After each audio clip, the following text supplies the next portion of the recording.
masaganang ani at manunusog na isda. Nagbabalik ang Knowledge Management Office para sa panibagong usapin dito sa ICPV. Sa nakaraan nating episode, pinag-usapan natin ang patungkol sa produksyon ng mais sa modern crop science. Nalaman natin ang patungkol sa mga pangunahing pagkain sa Pilipinas, una na ang bigas, sunod ay ang mais. Ngayon naman, tutungo tayo sa isa sa mga makulay at masarap na usapin sa agrikultura, ang ube production. Ang ube o purple yam ay isang pangunahing sangkap sa mga patok na pagkain Pilipino, lalong-lalo na tuwing holiday season. Ngunit mga kaani, minsan nyo na rin bang naitanong kung ano-ano nga ba ang mga proseso ng pagtatanim at pag-aalaga nito?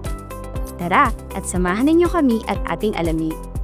Para sa ating bagong episode, talakayin natin ang iba't ibang aspeto ng ube production mula sa pagpili ng varieties hanggang sa pag-ani at pagproseso nito. Ang ube ay isang malabaging na halaman na may tubers na iba-iba ang kulay mula puti hanggang sa malalim na pula o lila. Ang laman nito ay may watery texture at ang mga tubers ay nagkakaiba-iba din sa hugis mula bilog hanggang cylindrical. Ayon sa datos, ang ube ay karaniwang itinatanim sa maliliit na plots, lalo na sa mga rehiyon tulad ng Ilocos, Southern Tagalog, Bicol, Central Visayas, at Northern Mindanao. Dahil sa potensyal nito sa pagkain at sa komersyo, ay ipinapakilala na rin ito sa Region D. Bukod sa pagiging sikat na sangkap ng mga pagkain, mayroon din itong medical value. Alam mo ba na ang ube ay ginagamit na rin bilang tradisyonal na gamot sa loob ng libo-libong taon? Sa katunayan, ang diosgenin ay isang compound mula sa ube na ginagamit sa komersyal na produksyon ng mga hormone para sa contraceptive pills as steroids.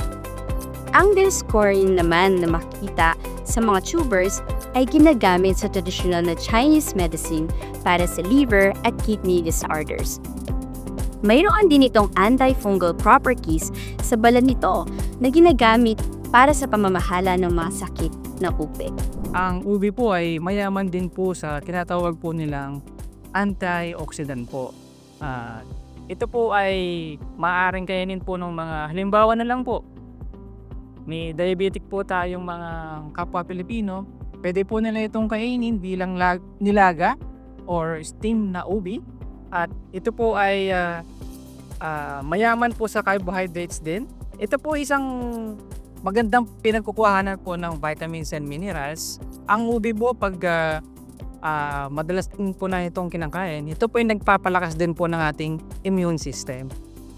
Tara't alamin natin ang ilan sa mga sikat na varieties ng ube na karaniwang itinatanim sa Pilipinas.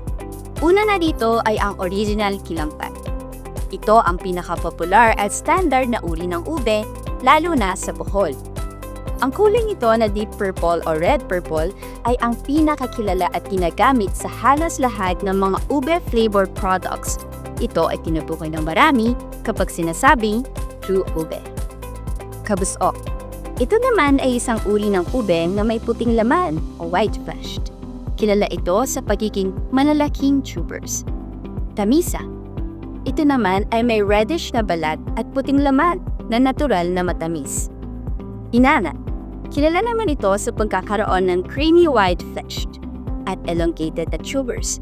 Ang creamy texture nito ay nagiging dahilan kung bakit ito maganda gamitin para sa paggawa ng ube halaya at iba pang mga kakanin. Last but not the least ay ang binato. Ito naman ay kilala sa pagiging matigas at siksik na puting laman na tubers. Karaniwang ginagamit ito sa paggawa ng mga kakanin o pudding dahil sa tiba nito. Ngayon naman ay ipag-usapan natin ang land preparation at planting materials. Ang ube ay maaaring palaguin gamit ang sets na hinihiwa mula sa malusog na tubers at may bigat na 150 hanggang 250 grams bawat isa na mayroon di kahit isang pod o eye. Ayon sa Bureau of Plant Industry o BPI, gumagamit sila ng tissue puncture technology upang makapag-produce ng yam planting materials. Sa pamamaraang ito, ay nakakuha sila ng 500 hanggang 800 seedlings na ibinibigay naman nila ng libre. Ang mga sets ay maaaring itanim ng direkta sa field o i-pre-sprout sa isang lilim at moist na lugar sa loob ng 2 hanggang 3 linggo. Mahalagang magmula sa malulusog na halaman ang mga sets para masiguro ang magandang pagtubo at mataas na ani. Paano naman ang pagme-maintenance ito? Upang makatipid lalo na sa pag-weed, ay inirekomenda ang pre-sprouting ng sets. Karaniwang may dormancy period nito na 3 hanggang 12 linggo. Depende ito sa variety.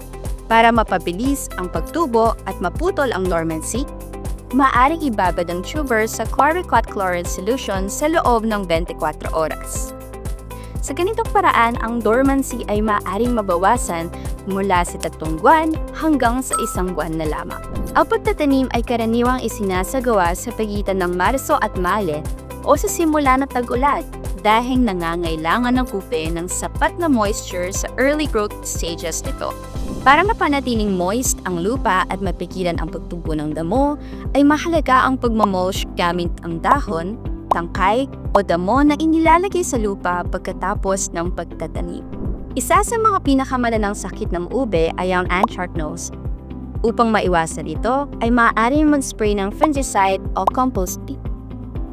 Para naman sa mga ube beetles, maaaring gamitin ang pinaghalong dinigdig na siki at tupik.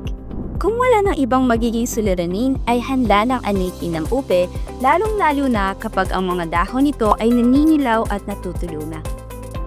Karaniwang ito ay makikita sa 10 hanggang 11 buwan pagkatapos ng pagtatanim. Maaari ting anihin ng mas maaga kung mataas ang presyo nito sa merkado. Para sa pag-ani, paluwagin ang lupa sa paligid ng tuber gamit ang bolo, shovel o spading fork. Ngunit makaani, maging maingat lamang sa pagbubungkal ng tubers upang hindi ito masira dahil maaari ito makaapekto sa storage life nito. Pagkatapos anihin, isort, linisin at ilagay ang tuber sa isang layer. Maaari itong i-imbaff ng hanggang 3 buwan sa isang raised platform o ibalot sa lupa na isang pipe. Kung cold storage naman na gagamitin, ay marapat lang na mayroon itong temperature na 12 degrees Celsius to 16 degrees Celsius at humidity na 70 to 80%. Sa paraang ito, ay maaaring tumagal ang ube ng 6 hanggang 7 buwan. Naway nagbigay kaalaman sa inyo ang usapin sa ube production, mula sa pagtatanim, pagkaalaga, hanggang sa pag-ani. Tandaan, ang ube ay hindi lamang isang masarap na pagkain, kundi isa ring mahalagang pananim na may malaking potensyal sa pagpapaunlad ng agrikultura sa ating bansa. Kaya't, muli ninyo kami samahan sa mga susunod pa na episode para sa mga panibagong usapin dito lamang sa ICPV. Kita-kits!